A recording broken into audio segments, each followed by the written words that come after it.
Good evening. It's Monday night all over again, and welcome to Zoom In on a Fresh Conversation.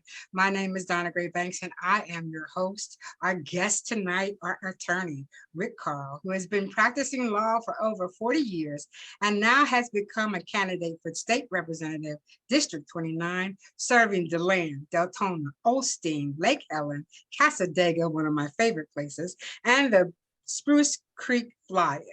And Barbara Girtman, current vice chair for Volusia County, District 1 representative, and is running for re-election at this time. Rick will go over the importance of living documents that everyone should have, and Barbara is going to speak on community resources, activities, and collaborations. Welcome you both to Zoom In on a Fresh Conversation. Thank you for being here. Thank Barbara, you. You're muted. Thank you so much. We love you. Right. Thank you so much.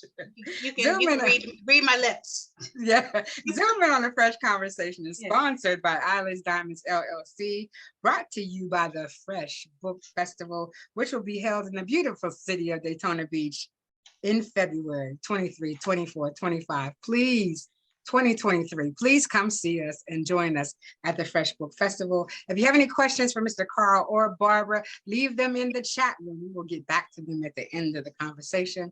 And this conversation is being recorded. I am going to start this conversation this evening with Mr. Karl, only because he has more things to talk about, Ms. Barbara. I know women should go first, but we're gonna talk about living documents. The attorney should go first. Which is very important. It was a conversation that I had at a social event, and I realized how many people were just familiar about what documents should be done and what documents should not be done. So, Mr. Karl, thank you so much for being here. I want you to give us a brief background about yourself. Okay, thank you. First of all, thank you for having me. It's a privilege to be here. And representing my law firm. I'm a practicing attorney with the firm of Cobb and Cole, and we have offices in DeLand and Daytona Beach. And we do have a department in our firm that handles estates and trusts and wills and all this stuff, that anything that you would need along these lines. I'm happy to talk in general terms about them. I want to make a general disclaimer that I'm not giving legal advice to any individual. Yes, thank you. Thank you. We're talking in general terms about things and the importance of these documents. And I go back 4 generations in Volusia County. My father was an attorney in Daytona Beach and was native Daytona Beach as I am. And my grandmother, Mary Karl, founded the Daytona State College. She had a vocational school during the Second World War. So, nice. Deep history there. And also it was Mary McLeod Bethune, who was a colleague of my grandmother, Mary Karl, who found the Daytona State College. She had a relationship with Eleanor Roosevelt, and that's a story in of itself, which I love to tell, but I know we're here to talk about some more substantive topics. Listen, the good thing about Zoom In on a Fresh Conversation is you can always come back. So you can always come back and talk about, history. I'd love to have that. So we'll put that on the calendar maybe in the next couple of months. Right? Anytime. Thank you for having me. So my first question to you. We're going to discuss living documents, I understand, but I buried both of my parents, right? And what I have found is that healthcare surrogate document is extremely important. So you should have one person on that document or 2 people on that document. And is the living will the same as a healthcare surrogate document?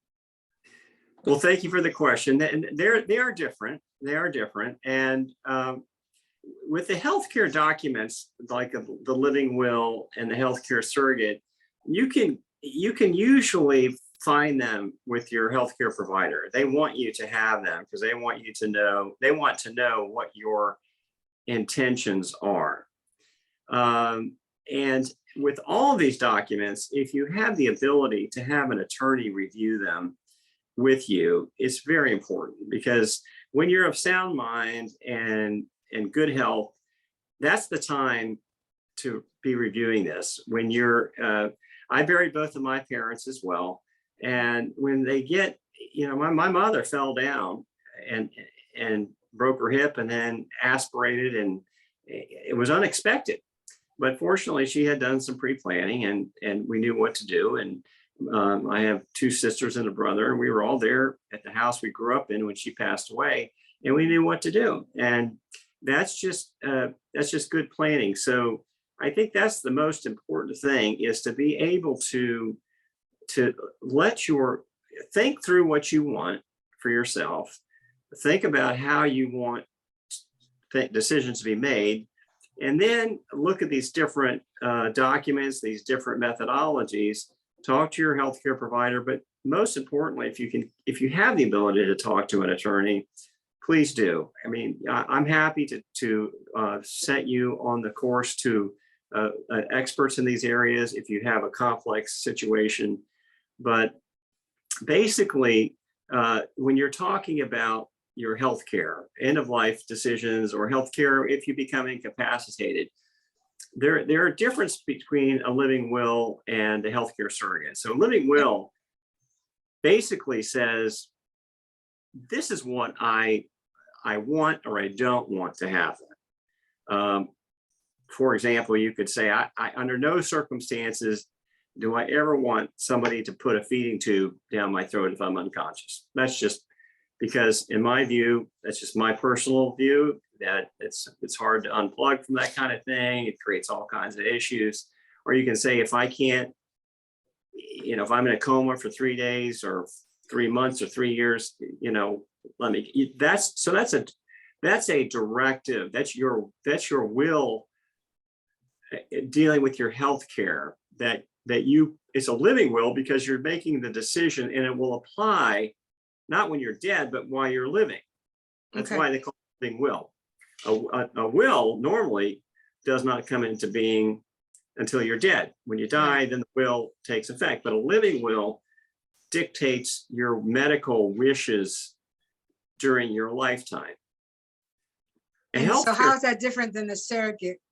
A healthcare surrogate, good question. Thank you for the question. The healthcare surrogate can have advanced directives, but it designates an individual or individuals who will be making the decisions. So in my situation, my sister, Mary, not my wife, I've designated her as my healthcare surrogate because we grew up together. She knows what I'm thinking, and she will make the hard decisions where I felt it's unfair to put my wife in that position because my wife just is not comfortable with that. So you can say, okay, my sister is a healthcare surrogate and she makes all the decisions. This is what I would like, but you can't anticipate everything. Right. So the healthcare surrogate will make the decision, and if the document is properly executed and notarized, then it will be, they'll follow those directions. And then you can also have an alternative. I can say if my sister is unable to or unwilling to serve as my healthcare surrogate. So an alternate, right? Okay. An alternate, you can, yes. And again, that is designating a person, and you can have 2 or 3 surrogates. I mean, if somebody can't serve, you have next one. The important thing is that you keep these current, that you review these and keep these current. And they're different than a will. It deals with your health care while you are living. So the question came from Mama Tony, is a living will the same as a DNR? A DNR is a do not resuscitate. That's correct. So that's a specific healthcare directive. When you have a healthcare surrogate or a living will, it can be much broader than that. A DNR is usually used by a person who is later in life, and they've just decided that, I've had 4 heart attacks, and if I go out, don't resuscitate me. I don't want to go back and go through this. Just as thick as I was when you. Yes. Yeah. Before, right. That's more of a specific document. And Tony, if people are living at home and are very, very sick, it's good to post a DNR or a place where the ambulance people can see it. So they Yes. don't come in and try to do all this unnecessary stuff.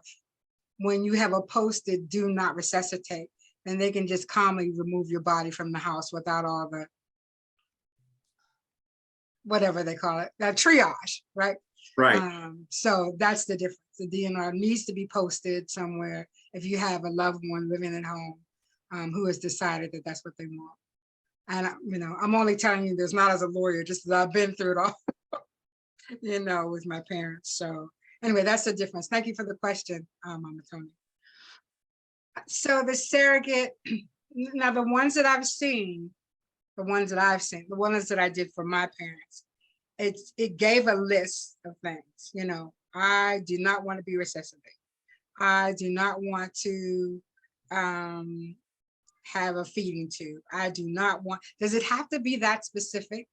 My parents wanted it very specific, but does it have to be that specific?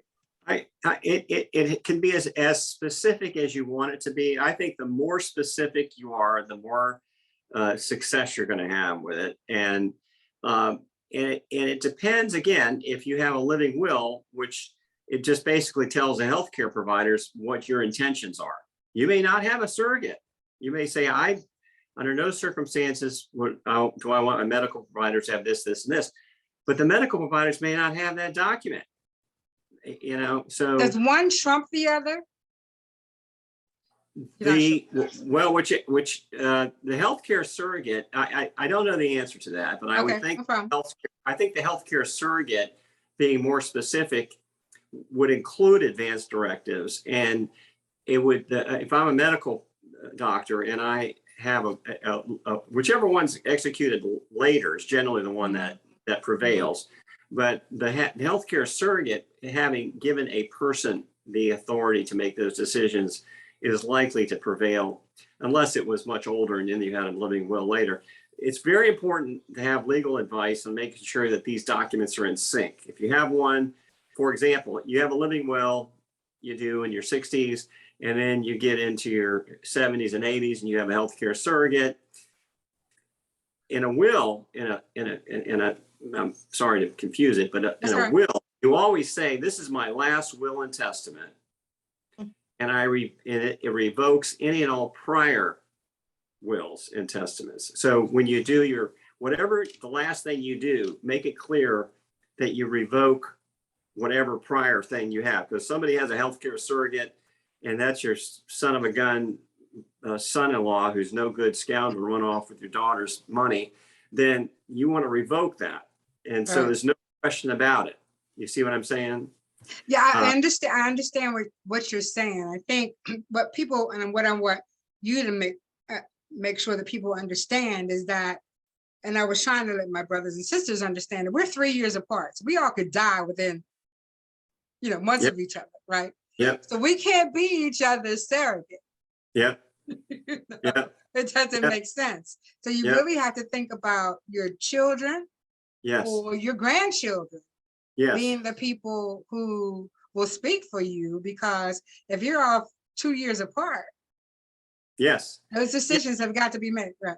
And that is the point I made earlier. It's got to be current. You can't just say, here it is, I'm going to put it in my safe. You got to, you should just at a certain time on your birthday or on Easter, or pick a date every year, you review it and update it, Or if you have some major change, God forbid you get cancer or something happens, you want to just, it's a living will because it's living. It happens. Breathing document. Living document, as you said. Right.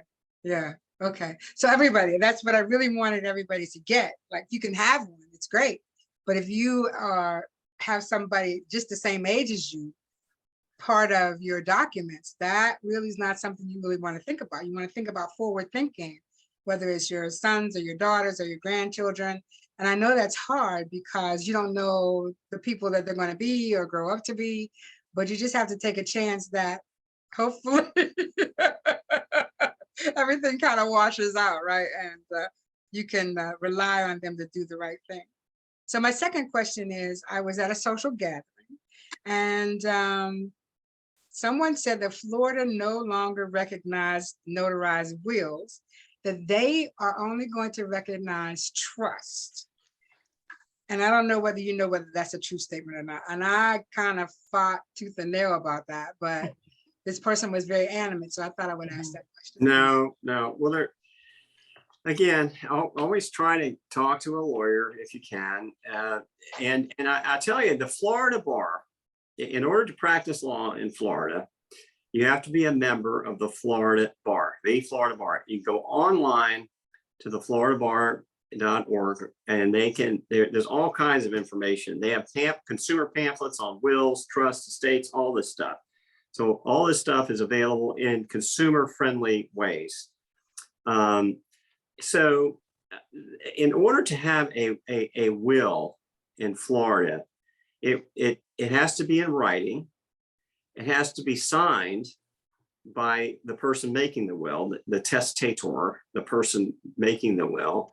And it has to be signed in front of two witnesses who must also sign the document. It does not need to be notarized. If it's in writing, signed by the testator in front of two witnesses who also sign simultaneously, all three have to sign it simultaneously, it's a valid will. There's no requirement for a notary. There's no requirement for a trust.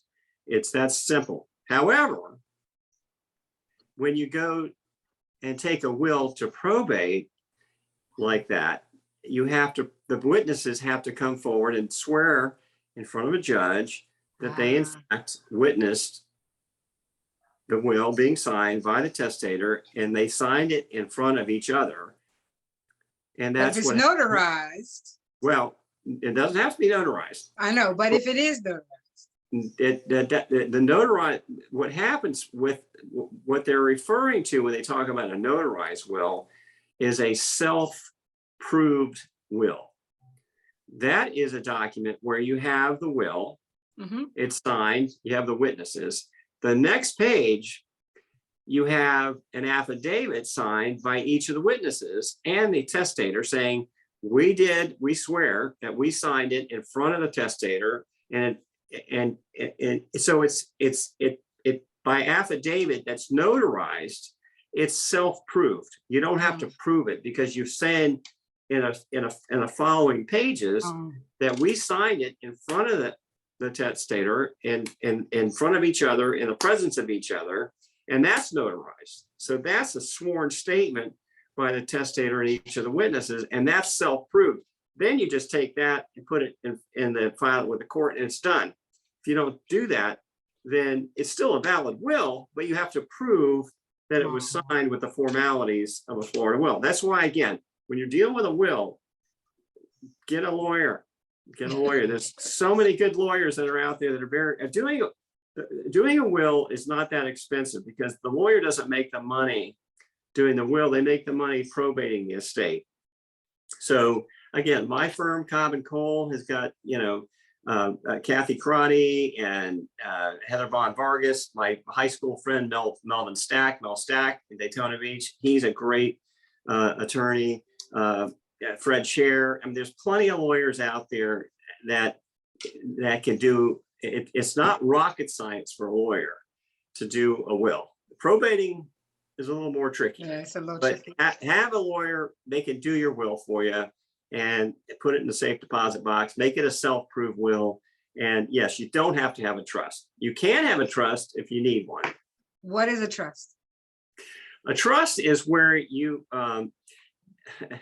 again, when you get into these documents, they can be as simple, they can be very simple, complicated, or very complicated. It basically takes assets and puts it into a trust that is governed by a set of rules, and there is a trustee who can be a bank or an individual that oversees and makes decisions about the assets in the trust. That's as simple as I can say it. Well, wouldn't that be for, and I may be wrong for asking this question, wouldn't that be for people who have money? I mean, money that they're really worried about, that you would worry about? Well, it really depends. For example, I started life over again late in life, and I have an 8-year-old daughter. So she's beautiful too. Well, thank you.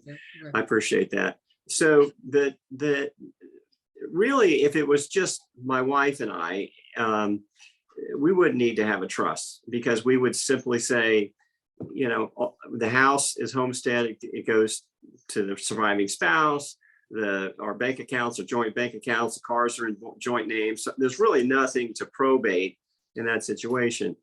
But when you have a kid or a grandkid that you want to look out for, that's where you want to put the money into a trust, that until the kid gets to be 18 or 24, whatever you want to do, or children, grandchildren, whatever. So that's where trusts become more significant.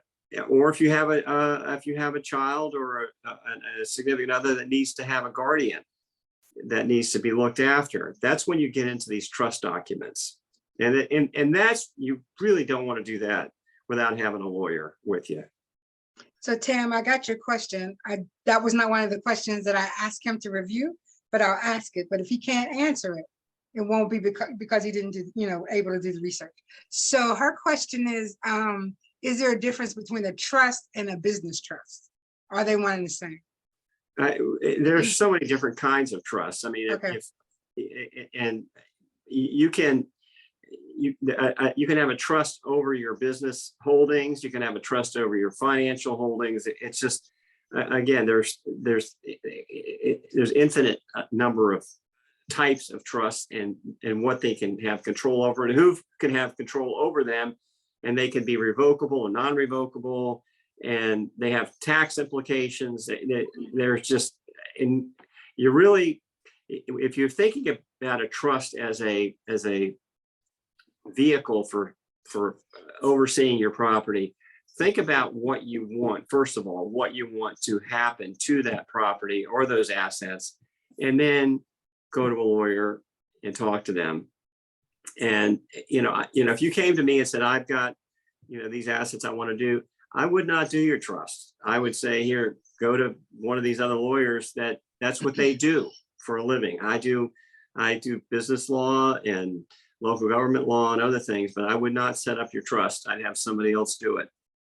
So I want to go to the things that we're dealing with now, right? And I don't know if you had a chance to look into it, but how do you record things like Cash App funds, PayPal funds, Bitcoins, royalties for books?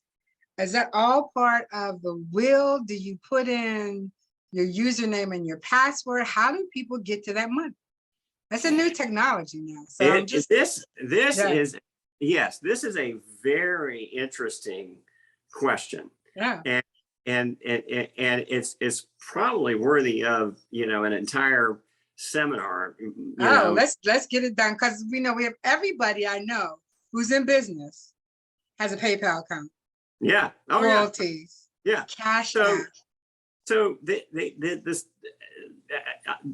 the simplest solution is to have your business partner have access to everything and have everything in joint names. So like it's the PayPal and these other things, although the technology is evolving and you're dealing with the Bitcoin and all this other stuff, at the end of the day, there is an account. Right. And it's either in your name, right, or it's in a business name, or it's in a joint name. So right. For example, if the account is in the name of Rick Karl, LLC, that's a Florida limited liability company. Well, the owners are my wife and myself. So if I die, my wife owns all the LLC, which then she has access. She owns all the assets of Rick Karl, LLC. And she would then have all the passwords, all the access to all the revenue that's coming in, the royalties and so forth. So when you start talking about like book royalties or these other things, it becomes a little more nuanced, because there's copyrights and trademarks and other intellectual property that gets involved. I guess my real thing was, everybody has a personal PayPal account. Well, it has nothing to do with your business, right? You go on Amazon and you buy books. You go to Barnes and Nobles and buy stuff. You go to Walmart and buy stuff, and you can use things like PayPal and Cash App now in order to transact business, right? And so we really have nothing to do with a business partner. But if I'm dead, where's that money go? Well, unless somebody has access to that account with your permission, right. Then it becomes subject to the probate, and you Right. got to go through a will, Right. and it becomes very complicated. So again, thinking through these things before Right. you die or before you become incapacitated is so important. And so if you use certain things, if you got a Bitcoin mining operation, make sure you got plans for that when you become incapacitated. And I can't answer the details of it because no, right. But I want people to start thinking about, yes, you good know, question. when you're going to do your will. Good question. I don't know whether you just put it in there and put your username and your password, because by the time you die, your password is going to be different, probably, because we change it all the time. So that's right. Yeah, I would love to have a seminar on the next step to securing your bag, as the kids say, securing your money, right?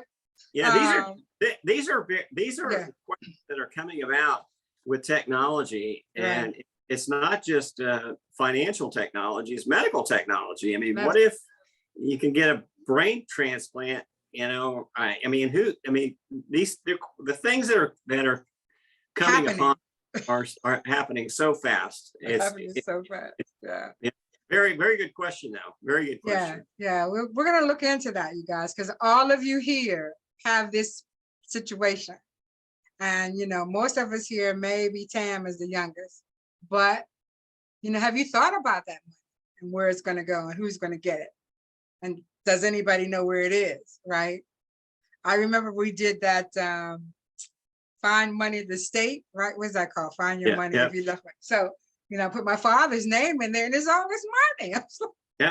Deposits and things that so, and this is just a step above that. Yes. Bitcoin, PayPal, right? So everybody kind of start thinking about how you're going to get people access to that money if you're not here. So my last question to you, and then we're going to move to Ms. Barbara.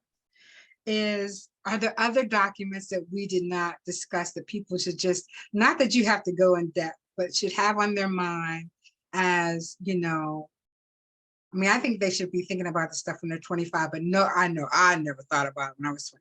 But at a certain age, you might want to start just thinking about, or are those the core documents that really should be looked into? Oh, that was a lot. I'm sorry. Yeah, there's a lot. I mean, there's documents that you can have powers of attorney, for example. And we didn't do that. Right. What's the difference, between a general power of attorney and a power of attorney? Well, you can have a general power of attorney can either be a regular power of attorney or a durable power of attorney. Okay. A durable power of attorney would continue. It's an agency relationship. So I appoint you as my real estate agent, but it only lasts as long as I am able to make my own decisions. That's an agency. So you're serving as my attorney, in fact, to sign over my car. I can make a general power of attorney that says, you have control of all my stuff. You can cash my checks. You can do whatever you want. I trust you completely. But once I become incompetent, that ends. A durable power of attorney continues through my incompetence. And those are the main difference of power of attorney and a durable power of attorney. The general power of attorney is more broad, as it would imply. A specific power of attorney says, I'm giving Barbara Girtman the ability to sell my car. This is it. Here's my car title. Barb, if somebody buys it, you sell it for whatever you think it's worth, and you sign it as the power as attorney. In fact, that's a specific transaction.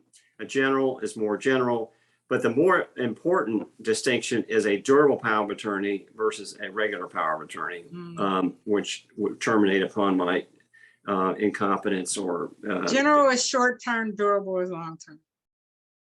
It would be, yes. Well, pretty much. Durable would mean it would continue after my incompetence, as opposed to, and a general and specific can be just about a specific topic or about general topic, but in order for it to continue beyond my ability to make my own decisions, that's the durable power of attorney. And that's where you want to be damn careful about it, because when you lose it and you want to have somebody there, you want to make sure that's there. But to answer your prior question, I think you want to look at, you want to take a general look at your station in life, your age, your health, your family, you know, and if you have like a child or grandchild that you want taken care of, you may need a trust, or designate who the guardian would be. You know, if something happens to me, my wife would take care of our daughter and be absolutely fine. There's no question about it, and vice versa. But if we both get in a car wreck together, the question then, who takes care of the baby? Takes care of the baby, and and where does the money go? And does the money handled by somebody different than the person who's the guardian? So there are many, many, many, many documents that can apply to your situation, depending on what it is, what your station in life is, what your family situation is, and who you trust. Because you can always, as a trustee, you can have a bank be the trustee and have an institution do that. So it really varies. And I can tell you that if it's a very simple situation, if you and your husband have been married for 40 years and, you know, everything's in joint accounts, you know, the Florida bar will tell you have to have a will for everything. But if everything is laid out in joint, there's really the estate, there's nothing in the estate because it all passes through homestead, right, and through joint ownership. So it runs the gamut from very simple to very complicated. And if you're in the middle somewhere, take the time to talk to a lawyer. That's my advice. And setting up these things is usually not that expensive. It's much more affordable than you think. We wanted to bring this to light just so people can start thinking about it, right? Yeah. It's not a matter of if, it's a matter of when, right? Death and taxes. It's not a matter of if, it's a matter of when. And so we really want, and in the African-American community, we have a tendency not to have these documents in place. And it makes it very difficult for the families and, you know, the community to make decisions for people who are no longer here. So we really wanted to just make that point. And maybe not just the African-American community, I can only talk for my community, but, you know, maybe other communities have the same problem. But I do know in our community, more time than not, we are at a situation where people don't know what to do with what has happened after a loved one is gone. And these things are very simple to do. And I wish we would just think more about it now as opposed to later. So thank you so much. I'm going to take you off the hot seat for the moment, but I'm going to bring you back. Barbara, thank you, Rick. Thank you very much. Barbara, you are next. I'm going to put you on the hot seat right now. Oh. Ms. Barbara Girtman, how are you? I am well. And thank you so much. I learned so much this evening. Thank you so much. Yeah. It is really important for us to just really start thinking about these kind of things. I agree. And let me just say, what it makes me think about is, I remember having conversations about legacy in the community and how we've seen such a turnover in some of our historic communities where families, after people have passed or gotten ill, the families haven't known how to deal with scenarios. So they've lost properties, and instead of it being more of a thoughtful, planned out, you know, what will happen when Big Mama, you know, passes on, right? They end up losing the home and it becomes an investor home, or so the whole community starts to shift instead of there being a more thoughtful approach for how, you know, those things will affect community. So, yeah. Yeah, and leaving the house in your parents' name. They've been dead for 30 years. really? What you doing? Yeah, Yeah, so, those yeah, kind of things, right? So, yeah. So, and so Barbara Girtman, hi. I'd like you to introduce yourself to the audience, please. Well, thank you for having me, Donna, and ladies. It's my Gentlemen. pleasure, and gentlemen, it is my pleasure to be here tonight. I am the current vice chair for Volusia County, District 1 representative. I was elected in 2018. And prior to that, I've had 30 plus years in healthcare, working for Fortune 500 company, Johnson & Johnson and others. And probably about 10, 12 years ago, things settled down. My dad was on hospice, so I kind of came back and settled in and just started to see a lot of concerns in the community that I felt needed to be addressed. Started looking for the leaders I could go put it in their lap and let them address it. And not that I didn't find leaders, but the leaders I did find were overwhelmed with what they were already doing. Already doing, right. Already doing, and they were aging, right? So I felt that I was that next generation of, of help, and I was looking to be that model for others. So decided that you can't keep looking elsewhere for, the leadership. Sometimes God puts you on a path to be the one, and that's how I've taken it.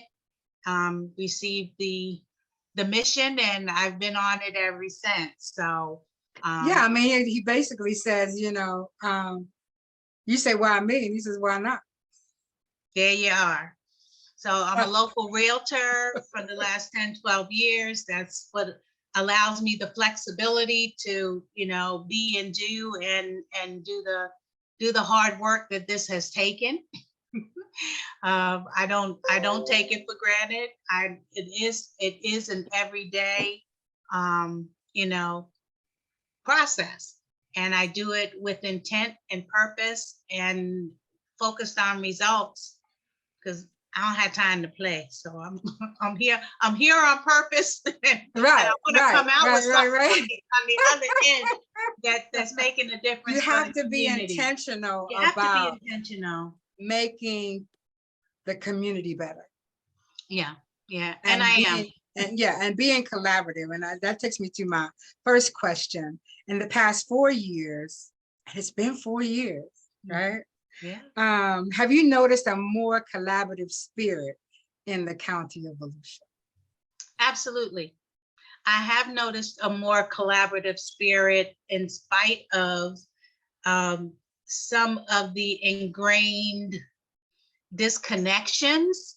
Mm-hmm. I think there are certain persons, such as myself, such as you, others that I think we are just very intentional about what we're doing, and don't get caught up in the bouncing ball and distractions that are out there, because we know we're better together, right? We know you may not get it now, but I'm going to keep planting this seed, and for those who get it, fabulous, come on along. And for those who don't, you'll watch us be successful and hopefully want some of that too, somewhere along the line. So to me, you're going to capture more by just staying focused and keeping the ball moving, instead of following somebody else's distraction and their own misunderstanding, or to me, everybody's not able, maybe everybody's not intended for the same path, right? And you and I talk about this often. I said, I don't need you in politics. I need you where I can pass the ball to you and you can go get something done, where you don't have the restrictions that I will have as the political person, and the elected official that's under this criteria. So I think that matters. And I do. And I don't understand. I think a lot of people don't understand it. Yeah, you've been in politics in the county for 4 years, but let me just say in 2000, and I believe it was 10 maybe, We did a seminar workshop at Stetson called Collaborators, Not Competitors. Mhm. And we were there with the vice president of equity Mhm. from Disney, Mhm. and just a lot of really heavy hitters at the time, right? And so this has been your mission all along. It's, you know, this is not new. The collaborative effort is not new. Collaboration, not competition. You know, there's enough out here for everybody. Let's just make it work. So I want the audience to know that, you know, this is not Miss Girtman's first rodeo. She has been in this change in the community for many, many years. So let's talk about special events and activities in the city. Do you think that special events and activities really bring the city together? Okay. City, county, yes. Remember, I represent county. I sit on the Spring Hill CRA with Commissioner Jessica Davis, who's one of the representatives for City of DeLand. And I don't want to stop you right there, but the county is a real resource as to whether these activities happen. I agree. Okay. And what I have worked hard to do in these past 4 years is to get the county more connected collaboratively with cities, to know that we can help guide a lot of, you know, the energy around these events and opportunities. And I've really been proud how, again, I'm not trying to take pats on the back. I'm just saying I came with intent to change a culture, right? And to let people know that underserved Black community is underserved because you haven't served it. Yes. Right? It's not a charity. It's what you haven't invested. So yeah, so you need to go the extra mile. You need to put yourself there. You need to spend that time that you may see as a waste, but you now have to plant the seeds, sow them, nurture them, water them. And yeah, you got to spend your time doing that because you haven't done it. And this community deserves it as much or more because you haven't. Right. So, yeah. And the other thing is the county is the umbrella that really can bring cities together. I don't understand why people think that if it affects Deltona, it doesn't affect us. If it affects DeLand, it doesn't affect us. My goodness. It's a mindset. Everything. It's a cultural, mindset. Right. But so I sit on the Transportation Planning Organization. I actually chair that for Volusia and Flagler. And that's been my position for the last 3 years, knowing that this time was coming, but I've been planting the seeds in each of these individuals as much as I could to say, we've got to get out of our own way. We block our own blessings and resources by not showing a unified front to anybody with resources, because as soon as they have opportunity for dollars that they're going to invest, where they're not coming is where there's division and where they have to fight to get the money in because you guys can't come to an understanding or an agreement or a collaboration of what you're going to do this time, and maybe somebody will do something, right? You keep looking for where you divide instead of where you come together. That's not where I'm at with this stuff. Right, exactly. Right. So, and that's again, the culture that wherever I'm at, I'm trying to, you know, even when you tell me, well, I really don't like that. That's cool. But can you get out the way and recognize that's not what we're talking about? We're talking about getting some of this. We're not talking about what you're not liking. Right. I respect that. That's all good. Okay, nobody's trying to take that away from you. Right. But I want you to know that you're getting in the way of us getting to this. Right, exactly. Right? And you can get some of that. or you can help us change this whole culture and message to where the fact you don't like that isn't even going to be an issue for you, because you got something else going on that, you know, rises you above that. And to me, that's what we've got to get. Everybody remembers when. Stop remembering, start looking forward instead of backward, because the opportunities that are here today, it's a window and a door open, and just like it opened, it closes. Who doesn't remember the 10 years of a recession that we had? This stuff ebbs and flows. When does the door close again? I want to get hours before the door closes, before right? that happens again, because I see the window. Right. I see the opportunity, and I know the seeds that all of us have sown, right, to move some of this stuff forward. And now is that time. Let's talk about, you know, I don't want to talk about my own city because, you know, yeah, I will. So their transportation is non-existent in Palm Coast, in Flagler County, right? Non-existent. Right. And so what stops us from having a great transportation system? What is it? We have the flattest land. We could have a rail that goes from Jacksonville to Miami that goes right the same way 95 goes, or US 1 or whatever. Why don't we have a well-executed, and you don't have the answer to this, of course, but what is your feeling of why it's not done well? I think it's twofold. Votran is 40 years old. How old is Palm Coast? 40 years old. But I think it was made. Two people lived there 40 years ago. Right. I was one.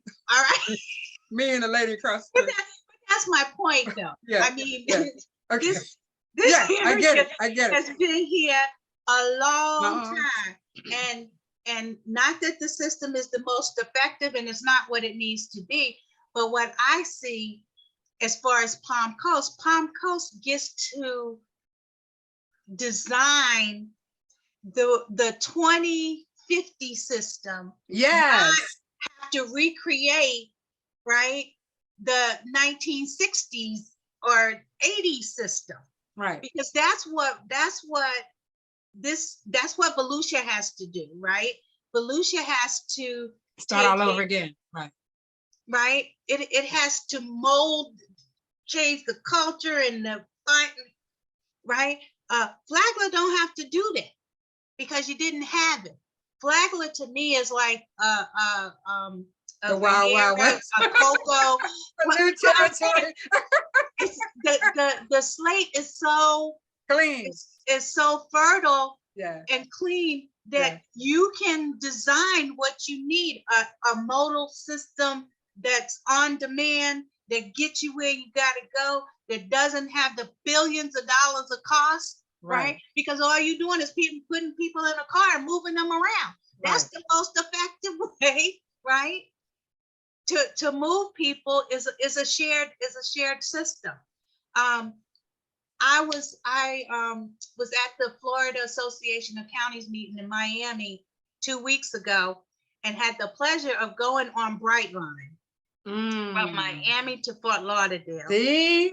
And toured with the president of the company, and it was fabulous, right? But one of the questions was about it going to Jacksonville and hitting Deltona and Palm Coast, and he was like, "There's not enough people in Jacksonville. There's only 1 million people, so they're really focused on the high density population." And he said, it's not to say that there couldn't be another train system. It's just not going to be Brightline that's gonna go there. But again, it's not economically feasible. Well, for them it's not. But still, 1 million people that you want to move around and get them off at 95. There's nothing saying that it can't be another type of transit system, like a Sunrail or some other, that still moves it, because we've got to use the dollars, the major dollars and the major opportunities to reinvest in the vision for 2050, not 2025. And that's where I think the difference is. We've Right. got to be visionaries about moving some of this stuff forward.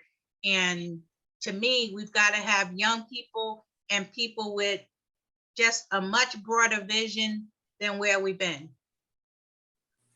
So let's move to live, work, and play. Yeah. How important is it for counties and cities to work together to make sure that people who live there live, work, and play in a place that they feel safe?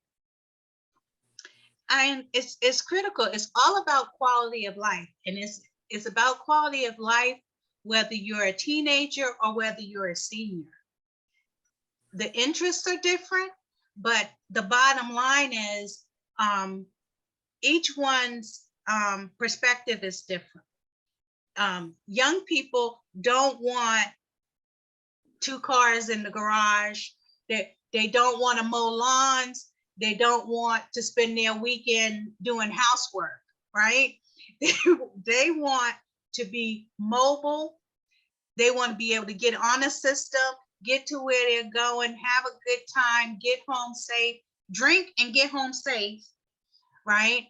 And I just think we've got to include their voices, and we're not doing it. You know, they're somewhere talking to themselves, we're somewhere talking to each other, and we're not getting that true balance of quality of life for everyone. Retirees and seniors are really the ones who are serving on the boards, who are the elected officials, who are doing the things and setting the course. But you're setting the course for your grandchildren and their children and their children. But do you really have your thumb on the pulse of what 2050 is going to look like? What those needs are going to be? It's going to be something more than just no development. I mean, that's what everybody's, that's the catch right now for everything is no new, we're closed, no new people. And especially after the hurricane with the flooding, it's really related to, the people believe, related to the growth. So, I mean, I think quality of life to me is about including voices. You can make the hurricane make it anything you want it to be for whatever your platform is, right? It's so, the truth. Yeah, It's the yeah, truth. It's yeah. the truth. So, Yeah. Live, work, and play, I think is important. I think that Palm Coast is trying very hard to do better at that, to make sure that people are comfortable here. And the problem we have here is work, but that's a whole nother thing. Right. I will tell you this before you go there. I really like Mayor Alfin. Oh, yeah, okay. I do. Yeah. Mm-hmm. He serves with me on the TPO, and the questions that he's asking, you can tell that he's open to thinking. He's thinking. He's a visionary, and he's not stuck. Right? Because I'm not hearing him say, oh, I remember when in 1990, or I'm not hearing none of that kind right, of. Because we don't have that. Right. When people say, well, who's your grandma? And I said, well, I'm the grandma of Palm Coast. Right. Yeah. This is because we have a young city, right? So it's not like we have a whole lot of history that you have to go back to. That means you have great opportunity. But thank you so much, Barbara. I think that you kind of laid it all out for us, and I appreciate it. We could talk about economic development, but in this space after the hurricane, economic development is going to have to be looked at so differently for a lot of people, right? And we'll come back and do a show specifically on growth and economic development and how we move forward in those spaces in our specific cities. Yeah, I would but love right that. now, I want to thank you very much. I want to give you time to talk about, first of all, I'm never going to run for anything. I'm just going to let you know. I just take my hat off to anyone who is part of the political process. But I want to know, Karl, why you decided you're 40 years, 30 years in the law industry, 40 years, what would make you want to be in the political arena? And your bird's eye view of the future of the areas of which you serve. Give us that, and then we'll ask you for a pearl of wisdom at the end. So the question is, what made you decide? You have a great life. You're a lawyer. You don't have to be bothered with the political process. Why now? And what's your bird's eye view of the future of the areas that you serve? Well, I changed my medication, so I kind of went off my rocker for a while, and then I woke up and I said, "What in the hell am I doing?" No, I'm just You didn't joking. have a living will or a document. Yeah, no, nothing to that. I mean, like, so, well, I grew up in politics. My father, I went to the legislature from Volusia County and served in the legislature, ran for governor, was in the state senate, is considered the father of the Volusia County Charter. He introduced the Charter Study Commission that got the Volusia County Charter going. He won statewide election to the Florida Supreme Court. So I grew up in all this, and I went to law school because I wanted to be in politics. I wanted to serve in politics. I always thought I was going to, start running for politics. I was going to run for Congress when I was 32 years old. But, then life gets in the way, and, work and family and life. Barb has got a good real estate practice, and she's able to serve. I had a family and started a young family, and so this is the first opportunity that I've had now since I spent 16 years at the county and retired, and now I'm in a financial position where I can serve. I'm practicing law. And this is actually going to cost me a lot of money to serve, because I can make a hell of a lot more money practicing law than the $20,000 I make as a legislator, plus all the expenses and stuff. But here's the thing that really got to me. Two things. One is our democracy is in peril. I mean, it really is. And if an old white guy like me can't get elected and stand up to these people, then who the hell is going to do it? I mean, really, who the hell is going to do this? Right, I mean, right. I'm tired of yelling at the TV and all this crazy stuff that's going on, sending, these desperate immigrant folks to Martha's Vineyard, on this crazy, mean stuff. They're on a path to just a meanness.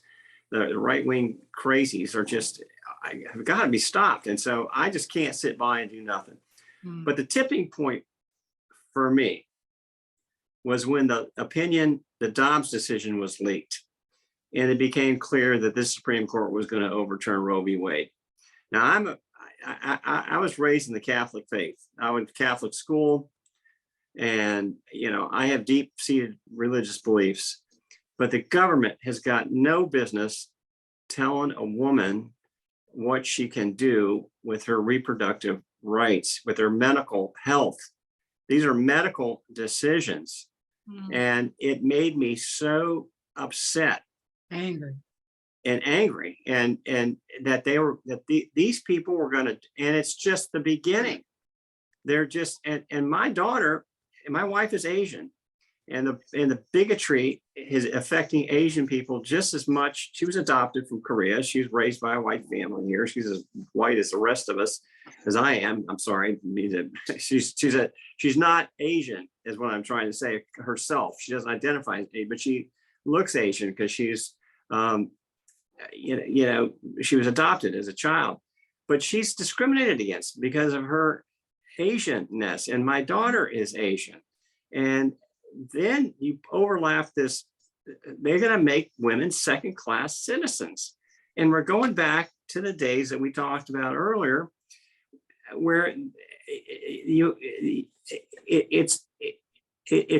they're making women second-class citizens. I'm not going to stand by and let that happen. I'm not going to let my 8-year-old daughter grow up in this world. And I just got so pissed off that I said, I'm not going to sit by, whether I'm going to win or not. I think I got a chance. I looked at the analytics. We did detailed analysis, and we have a hell of a chance of winning this. I think we're going to win. And I'm not just I wouldn't have done this. And and put $10,000 of my own personal money into this campaign unless I thought we were going to win this, and we're going to win this. So that's what I'm just sick and tired of this, trying to go backwards. You know, we've never seen a racist governor like Ron DeSantis since the 1920s. I mean, this is despicable. My dad went to the legislature. They desegregated the public school. They're all a bunch of white men, Democrats with Southern Democrats, and they desegregated the public schools. They created all the civil rights stuff, Lyndon Johnson. I mean, I thought this was ancient history, and these people want to go backwards. And that's just, it makes me furious. So that's what got me into it. But, you know, and I think we're going to win. We're going to make a difference, and we're going to be a voice of reason. That's our motto. And that being said, I want to tell you that the county government is a subdivision of the state of Florida. Real action is county government.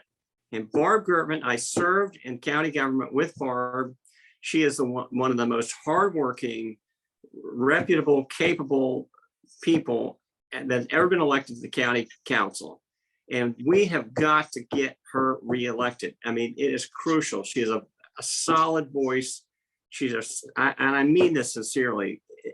If we lose this county government to crazies, like the school board's headed down, you know, you don't know what trouble is until you lose your county government.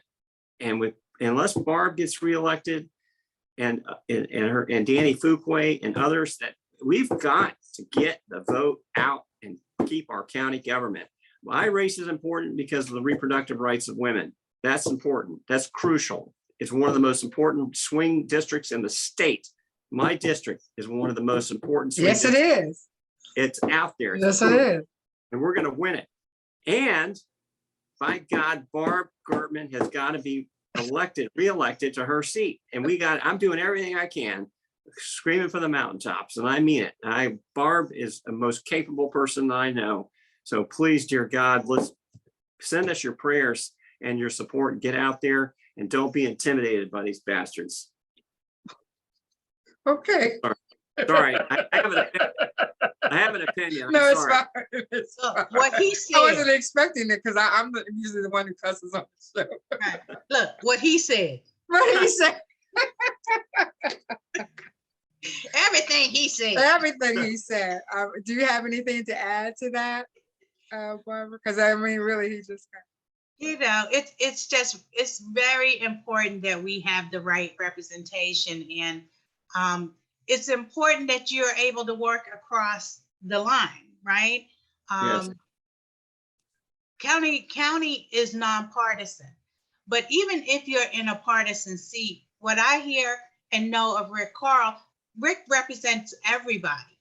You know, his supporters are across all lines and parties, because he knows what it takes to get things done. And it's about being able to work with people, recognizing each other's differences, but still being able to come with a result, you know, and compromise. And I think that's why, you know, I've always gotten along with Rick and others, because again, I'm open to hearing people I don't agree with. You know, I don't think there's created anybody that I always agree with. You know, ask my husband. So We love Noel. you know, it's just, to me, it takes all perspectives, and you need to hear from each other, and you need to hear from people that you don't agree with, because how else do you understand why they want what they want? And especially if it's not something that affects me personally.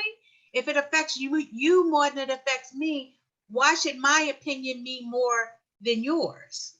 Or at least having your full, you know, perspective and considering the whole. So I think it's real important. I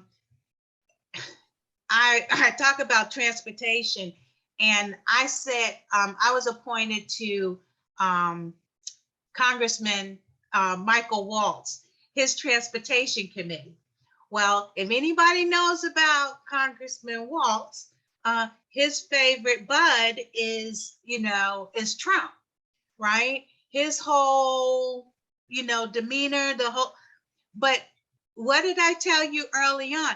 I'm about getting it done. Yeah. If being on Congressman Mike Walt's transportation committee helps me bring transportation to Volusia County, helps us bring new roads and transit and whatever that is, sign me up. Right? That has Amen. nothing to do with whether or not I agree with his abortion. Look, Amen. there's a lane. I don't follow people's distractions. I follow what can bring us results, because to me, that's what I'm going to be held accountable to, not Amen. the bouncing ball and the confusion. Not Look, about it. I'm a woman of a certain age, a Black woman of a certain age, especially. I don't apologize for much, but I also don't get caught up in other folks' mess. Amen. As much as I can possibly not. So, yeah, so that's probably more than you wanted to know, but. No, that's perfect. It's absolutely perfect. I thank you both for being here this evening. Thank you. I'm on board with anything that you need of me. Mr. Karl, I'll reach out and tell you the same thing.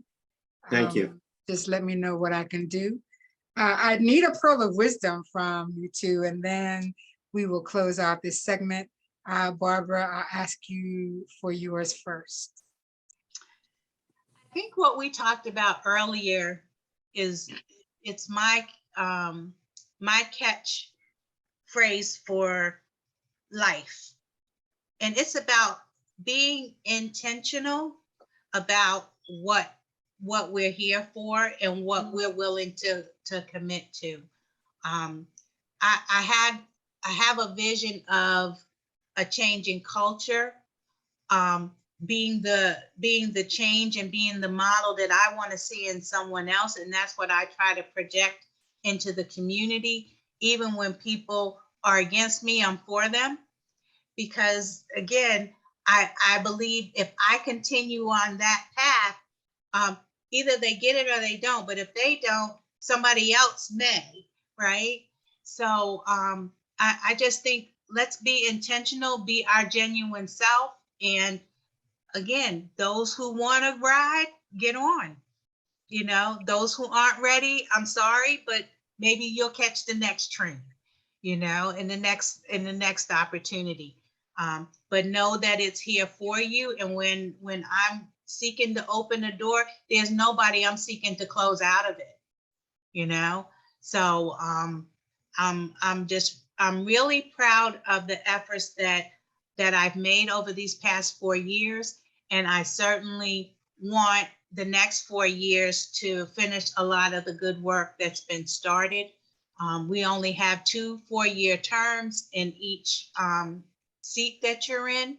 So, that's pretty much what it takes to get things accomplished. And with 2 years of pandemic being included in my 4 years, I did the best I could with what I had. So again, it leaves work to be done, but I think it also created opportunities that opened the windows and doors that we need to walk through now. Because I don't know what happens in the next 2 years with if the environment changes politically. Mr. Karl. And I would echo everything Barb said. It's about getting things done. I oversaw economic development for the county for 12 years when I ran the airport in Daytona Beach. And it's about, and our motto in this campaign is being a voice of reason. And, why the hell do we have to have a special session to deal with the insurance crisis that's been going on for 3, 4, 5, 6 years, instead deal with this anti-woke and God, this crazy stuff. Let's be reasonable. Let's realize that we have differences, acknowledge them, agree on the facts, and solve problems. And we got real problems. We need serious people, serious solutions. So I can work across the aisle. I work with Mike Waltz. I work with, John Micah. I worked with Tom Wright. I work with, you know, Tom Leak. I know these people. I work with them. And, you know, they're going to throw me under the bus with all kinds of crazy stuff during this campaign. But when the campaign's over, it's over, and we're going to get to work and make stuff happen. So I'm with Barb 100%. Let's just stay in our swim lane. Don't get distracted by the crazy town, and get our job done and deliver things. I'm not going to be the one standing at a ribbon cutting. I don't care if it's my idea. I push the whole thing through. If Tom Wright wants to come in and stand the ribbon cutting, I don't care. I don't care. If we get a project for Volusia County, I don't care whether I get credit for it or not, because this is something that I'm like Barb. We're going to get things done, and the county and the state. I think with Barb and I in office, we're going to work together and make stuff happen. And we're going to work as a team. And I'm telling you, I feel good about this campaign and this election. As long as we have the support, enthusiasm that I see happening in our campaigns right now, and in the groundswell of enthusiasm, this is different than any campaign I've ever seen in my entire life. And I think we're going to make a big difference. Listen, I thank you both for your knowledge, and Mr. Karl, I thank you for the documentation, because it's important. And I really want people to understand that your living documents are your living will. Yes. You know, let's make sure that our documents are in place, that we're not burying our friends and family through GoFundMe. We want to make sure that we have these things in place. And I want to talk about how I feel about a bird's eye view, right? And a bird's eye view is an elevated view of an object or location from a very steep viewing angle, creating a perspective as if the observer was a bird in flight looking downwards. Bird eye views can be an aerial photograph, but also a drawing, and often used in the making of blueprints, floor plans, and maps. And how do you put the city together? You need a map, you need a floor plan, you need a blueprint, right? And why is that important? It gives you an overall perspective, and you give the residents a broader point of view. That's what these two people bring. I'm not telling you about what I think, I'm telling you about what I know. And I wish you both the best of luck in your races. And this has been a Zoom in on a Fresh Conversation. Thank you very much for being here. Thank you, everybody. We'll see you next Monday. Thank you. Good night, all. Good night. Good night.